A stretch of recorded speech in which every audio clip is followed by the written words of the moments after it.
so it's been a while since the last Undertale theory. But as it's one of my most popular series, it's only fair that we continue it. Today I'll try to solve one of Undertale's biggest mysteries. Sans, the internet's favorite pun-loving skeleton. And one of the first characters you get to meet while playing through the game might seem as just a comedian living in Snowdon with his brother Papyrus. Is actually very mysterious, something you realize once you look into the details hidden all throughout the game. The first time you notice that Sans is much more mysterious than he seems is during his genocide battle, where he says a lot of weird things that have to do with timelines distorting. He even tells you to say hello to the other Sanses in the alternate timelines.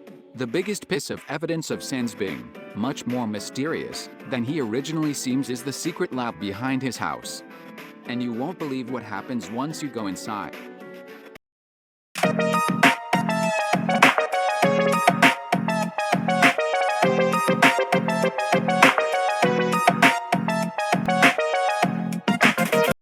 Jokes aside, what you actually find in this lab is actually very interesting. Some mysterious machine covered up a bench.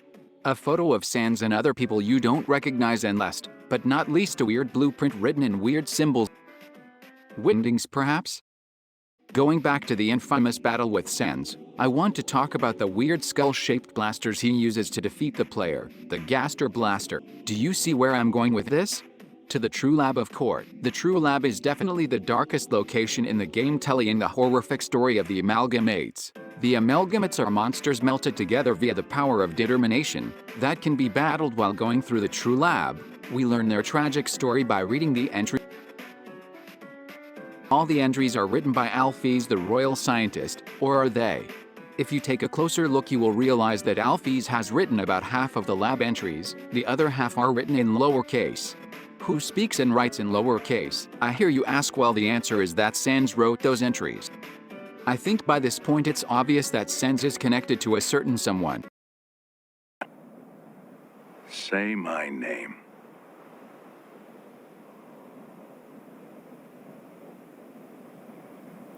Gaster. You're goddamn right. Sans is connected to W.D. Gaster, the royal scientist, before Alphys, who is very much a hidden character, and references to him are very rare. If you want to learn more about him, I suggest you watch the 2 theories I have on him in the channel. The connections between Sans and Gaster go way further than what we talked about so far. Both of their names are Fons. Sans gets his name from Comic Sans and W.D. Gaster from Windings and Aster. If we assume that Gaster is the mystery man, who resembles a skeleton, we have another connection between the two. Also, they both seem to possess some power over space. Gaster is seemingly always around, and Sans has been seen teleporting in many points, all throughout the game. Possibly the biggest link between the two is Gunner Kid, an NPC that outright references one of Sans's themes, "It's raining somewhere else," once you bring him an umbrella. Pair this with Gunner Kid's themes of not existing, and the fact that he is closely related to the Gaster followers, you start to realize that he is very much the biggest link between Gaster and Sans. A track within the game's files called Song that might play when you fight Sans never actually appears in the game itself, but it uses the leitmotif of Gaster's theme as shown on this video by Media Motifs. Here's the clip.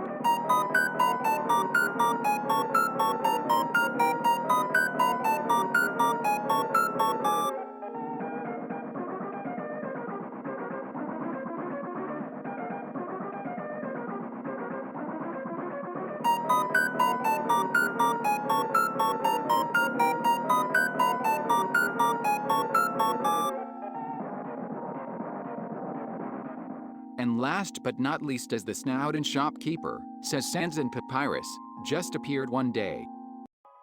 It looks like Sans is hiding something from us. He is hiding his backstory, his powers, and most importantly his connection to Gaster. But using what little evidence we have, we can get a good idea of what is really going on with Sans. My theory is that before the events of Undertale, Sans was Gaster's lab assistant, who helped Gaster create the core, and also helped with his final experiment described on the slightly disturbing entry 17. Sans is probably one of the 2 people mentioned in entry number 17 too. Who is the other person referred to in said lab entry? Papyrus, Alphys, or someone else? We can't tell for sure. The lab behind Sans's house can also be explained as Sans attempting to save Gaster using the machine in the lab constructed with the help of the mysterious blueprint, written in wingdings. Sans probably got his powers via one of Gaster's experiments. That was a lot of information to cover for a single character. That goes to show that Sans is way more mysterious than you think. With that being said, this is gonna be it for this video and I'll see you in the next one. Goodbye.